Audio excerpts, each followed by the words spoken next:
안녕하세요. 미국 마스터입니다. 지난번에 미국 내 한인 이민자가 200만 명을 돌파했다는 소식을 전해드린 바 있는데요. 그에 따라 한인들의 위상 역시 달라지고 있습니다. 각 주마다 주를 대표하는 한인마트와 한인타운이 있을 정도입니다. 그런데 모든 곳들이 다 공식적으로 코리아타운이라고 불리는 것은 아닙니다. 구두로만 불리는 것을 넘어서서 해당 지역의 한인 상권이 차별적이고 단단하게 서 있는지, 또 해당 지역 내에서 다른 인종, 문화적인 이해관계자들을 정치적으로도 다 설득할 수 있을 정도의 힘을 가졌는지, 이런 것들이 고루 달성되어야 합니다. 단순히 한인 상가가 많고 한인이 밀집되어 있다고 해서 인정되는 것이 아닙니다. 그 결과 어떤 곳들은 미국 주정부나 시정부가 공식적으로 해당 지역을 코리아타운 또는 코리아웨이로 인정을 해서 공공도로 표지판에 반영이 되거나 심지어 한국어가 병행해서 표지판에 표기되기도 합니다. 특정 지역과 관련하여 한국의 문화적 정체성을 다른 사람들이 인정을 하냐 안 하냐, 이런 게 뭐가 그리 중요한가 싶으실 수도 있지만, 공식 인정을 받는다는 것은 해당 지역의 경제성에 더해 정치적인 영향력까지 인정받는 것이기도 해서 그 지역의 한인들에게는 오랜 시간 동안 마이너리티로서 살아온 땀과 희생, 인내와 노력들을 인정받는다는 것이기도 합니다. 그래서 그 자체로 큰 자부심이 된다고 볼 수도 있습니다. 오늘은 그런 오랜 시간을 거쳐서 미국 주정부 또는 시정부로부터 공식적으로 인정받은 단 7개뿐인 코리아타운들과 그 역사적 의미를 알아보도록 하겠습니다. 첫 번째, 바로 LA에 있는 코리아타운입니다. 미국에서 가장 대표적으로 인정받는 코리아타운이라면 역시 캘리포니아에 있는 LA 코리아타운이 1위일 것입니다. 월셔와 웨스턴 교차로의 동쪽에 위치한 LA 코리아타운은 1980년 12월 8일에 공식 인증된 코리아타운으로 7개 코리아타운 중 가장 오래된 공식 인증 코리아타운입니다. 그러나 LA 코리아타운의 시작은 LA가 아니었습니다. 캘리포니아 최초의 한인 밀집 지역은 LA에서 약 100km 정도 떨어진 리버사이드라는 지역이었습니다.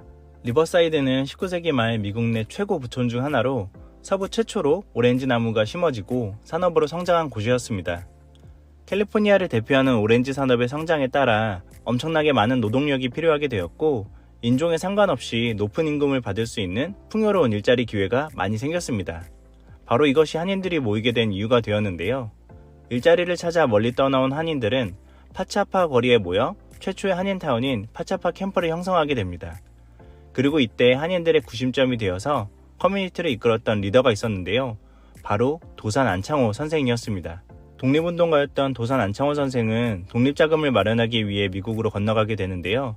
도착한 리버사이드에서 오렌지 농장에서 일하면서 탁월한 리더십으로 파차파 캠프를 설립하고 한인 노동국을 세워서 한인 이민자들이 일자리를 찾을 수 있도록 도와주는 일을 하고 있었습니다. 당시 오렌지 농장에서 일하면서도 오렌지 수확 기간이 끝나면 휴식을 취하는 다른 노동자들과 달리 한인들은 복숭아 농장이나 포도 농장을 가지고 있는 근처의 클레어먼트, 업랜드, 레드랜즈 지역들을 돌아다니면서 비수기 없이 1년 내내 쉼없이 일했습니다. 이는 모두 조금이라도 더 많은 돈을 모아 고국의 독립운동 자금에 보태기 위함이었습니다. 도산 안창호 선생과 파차파 캠프의 한인들은 고강도 노동에 시달리면서도 굉장히 엄격한 청결, 복장 규칙을 세우고 강력하게 규율하였는데요. 내복 차림으로 돌아다니지 말라거나 외출할 때에는 하얀 셔츠를 입으라거나 하는 것들이었습니다. 만약 미국인의 시선에 한국인들의 모습이 미개해 보인다면 한국이 독립국가가 될 자격이 없다고 생각할 수도 있기 때문에 대내적으로도 대외적으로도 민족의 명예를 끌어올리려 노력했던 것입니다. 같은 맥락에서 도산 안창호 선생은 작은 것 하나까지도 진정성을 가지고 임했는데요. 오렌지 한 개를 정성껏 따는 것도 나라를 위한 일이다 라고 말한 것이 유명합니다. 그렇게 미국 내 최초의 한인타운, 한인회관, 한인교회, 한국어 학교 등을 세운 리버사이드 지역을 거쳐 20세기 초부터 한인들은 리버사이드 지역을 떠나 LA 지역으로 거점을 옮기기 시작합니다. LA는 할리우드와 같은 엔터테인먼트 산업은 물론 2차 세계대전 당시 지리적 특장점을 활용해 전쟁 보급 산업의 중심지 역할을 하면서 경제가 부흥하고 양질의 일자리가 넘쳐남에 따라 한인 이민자들은 일자리를 따라 이곳으로 이동하게 된 것입니다. 1910년 31만 9천 명 정도에 불과했던 LA 인구는 1945년 전쟁을 거치면서 1950년에는 197만 명 정도로 40년 만에 무려 인구가 6배나 증가하게 됩니다. 여기에 더해 한인들이 한 번 더 폭발적으로 늘게 된 계기가 있었는데요. 바로 1965년에 개정된 미국 이민법 때문이었습니다. 이전에는 유색인종들의 이주를 제한하는 국적별 할당제라는 것이 존재해서 가족들의 초청이 매우 어려웠었는데요.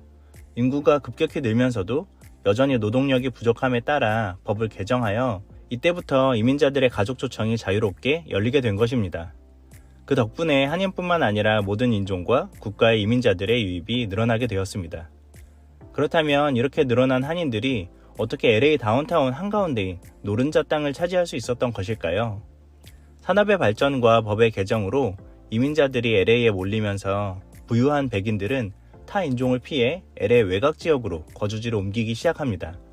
그러면서 LA 다운타운은 급격한 슬럼화가 진행되고 부동산 가격이 폭락했습니다.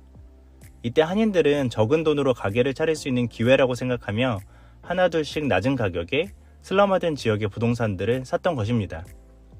그 과정에서 지금의 코리아타운이 만들어지는데 지대한 역할을 한 사람이 두 사람이 있었는데요. 한 명이 고 이희덕이라는 분입니다. 서독에서 광부 일을 하다가 LA에 와서 용접공 일을 하던 그는 근처의 차이나타운을 보고 왜 우리는 이런 곳이 없을까 아쉬워했다고 합니다. 그리고 1910년에 올림픽 마켓이라는 한국식 채소, 고기, 쌀, 라면, 냉면 등을 파는 식료품점을 운영하기 시작합니다. 장사가 잘 되면서 영빈관이라는 한식당까지 추가로 열게 되는데요. 직접 한국에서 청기와 1만 개를 공수해와서 지은 것으로 유명합니다. 이곳에서는 식당 영업은 물론 각종 결혼식, 동창회, 정치후원회 등 다양한 행사와 파티들이 열리면서 이 지역의 한인들을 두루 불러 모으는 중추적인 역할을 하게 되었습니다. 두 번째 인물은 바로 코리아타운 번영회의 초대 회장인 김진영 씨입니다. 이분이 한 가장 큰 업적은 바로 한글 간판을 단 것이었습니다. 이분 역시 차이나타운에서 가게들이 자기 나라의 언어로 간판을 쓰는 것을 보고 우리도 할 수 있다 이런 생각으로 근처 한인 가게들을 돌면서 영어로 되어 있던 간판들을 한국어로 바꾸는 캠페인을 진행합니다. 심지어 한인타운 내에 미국인들이 운영하는 가게들까지도 찾아가서 설득한 끝에 해당 지역의 61개의 가게가 한국어 간판을 달게 되었습니다. 이를 바탕으로 LA 시의회에 이 지역을 코리아타운으로 지정해달라는 요청을 끊임없이 했는데요. 그 결과 드디어 1980년 12월 8일에 공식적으로 코리아타운으로 지정이 되고 1981년 8월 22일에는 해당 지역의 입구 쪽 도로에 코리아타운이라는 표지판이 세워지게 됩니다. 그 뒤로는 모두가 잘 아는 것처럼 사람이 모이고 가게가 따라오고 또 다양한 가게들이 생기면서 또다시 한인들이 모여드는 선순환을 거치면서 지금의 거대한 코리아타운으로 성장하게 되었습니다. 지금은 2022년 ACS 자료에 따르면 LA에만 무려 57만 명의 한인들이 거주하고 있다고 합니다. 여담으로 그 이름도 유명한 BCD, 북창동 순두부 가게는 한국이 아닌 미국에서 시작되었습니다. 1996년 LA에 세워진 북창동 순두부는 미국에서 출발해서 오히려 한국으로 역수출된 사례입니다. 두 번째 공식 인정된 코리아타운은 바로 뉴욕 맨하튼 코리아타운입니다. 미국에서 한인이 가장 많이 사는 주 2위답게 이곳의 코리아타운 역시 매우 유명한데요. 맨하튼 한복판, 엠파이어 스테이트 빌딩 인근, 정확히는 32번가에서 5번가와 브로드웨이 사이에 위치한 길로 정식 명칭은 코리아타운이 아닌 코리아웨이입니다. 세계에서 가장 땅값이 비싼 맨하튼 한복판에 위치해 있다 보니 그 규모는 그리 크지는 않습니다. 그러다 보니 처음 방문하는 사람들은 LA의 코리아타운을 생각하고 왔다가 그 규모에 적잖이 당황하곤 하는데요. LA에 비하면 규모는 많이 작지만 뉴욕 한국인 상공회의소에 따르면 그 작은 골목에 레스토랑, 바, 노래방, 미용실 등 100개 이상의 다양한 비즈니스들이 밀집도 높게 형성되어 있다고 합니다.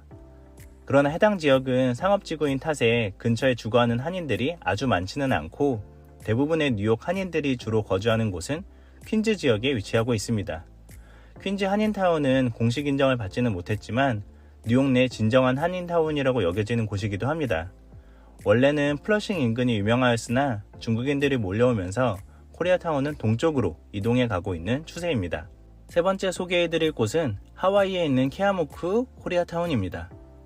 코리아타운을 형성한 것은 캘리포니아가 먼저지만 실제 한인 이민의 역사는 하와이에서부터 출발합니다. 미국은 남북전쟁 이후 하와이의 사탕수수 산업의 중요성이 높아지며 이를 위해 아시아의 값싼 노동자들을 데려오기 시작합니다. 1902년 11월 고종은 외국으로의 노동이민을 허락하게 되고 태평양을 건너면 어마어마한 돈을 벌 수 있다는 모집 공고문을 통해 사람들이 관심을 가지게 됩니다. 당시 모집 공고문 기록을 살펴보면 하와이는 기후가 온화해 극심한 더위와 추위가 없고 무료 교육을 받을 수 있으며 1년 내내 어느 절기에 상관없이 직업을 얻기에 용이하다고 쓰여 있습니다. 그렇게 모인 121명의 이민단은 1902년 12월 22일 인천 제물포항을 출발해 1902년 12월 25일 나가사키항에 도착하여 신체검사를 진행하고 이때 19명이 탈락하여 109명이 요코하마를 거쳐 최종적으로 1903년 1월 13일 새벽에 하와이 호놀룰루항에 도착하게 됩니다. 이것이 미국으로의 한인 이민의 시작이었습니다. 생각했던 낭만과 달리 이들은 하루 12시간씩 섭씨 38도가 넘는 더위에서 채찍질을 받으며 고강도 노동에 시달리게 됩니다. 불릴 때에도 이름이 아니라 7720번 등 숫자로 신분증을 부여받아 숫자로 불렸으며 백인들로부터 심한 인종차별을 받는 동시에 일본 식민지 상황 속 하와이에 있던 일본인으로부터의 차별까지 이중으로 차별을 받는 삶을 살아가게 됩니다. 그러나 그런 삶 속에서도 조국에 대한 마음은 꺾이지 않았습니다. 1908년 3월 23일 하와이로 시작된 한인 이민자들 가운데 장윤환, 전명훈은 미국 샌프란시스코 페리부두에서 스티븐스를 살해하는 사건이 벌어지는데요. 스티븐스는 각 나라를 돌며 대한제국은 일본의 식민지가 되는 것이 마땅하다고 설파하고 다닌 미국인으로 장인환과 전명훈은 그에 대한 최초의 국외 항쟁을 한 것이었습니다.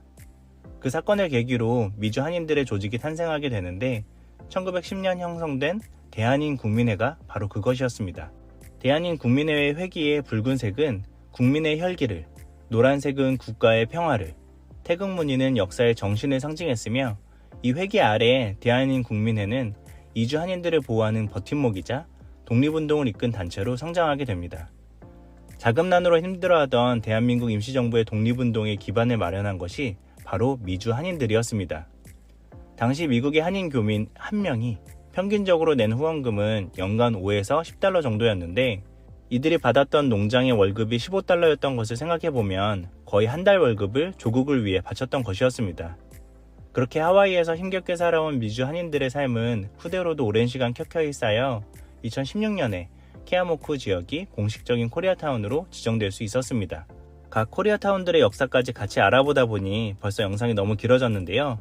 1편은 여기에서 마무리하고 2부에서 이야기 이어서 더 해보도록 하겠습니다. 그 전에 구독과 좋아요도 부탁드리니 2편 넘어가시기 전에 구독 버튼 꾹 한번 눌러주시면 감사하겠습니다. 감사합니다.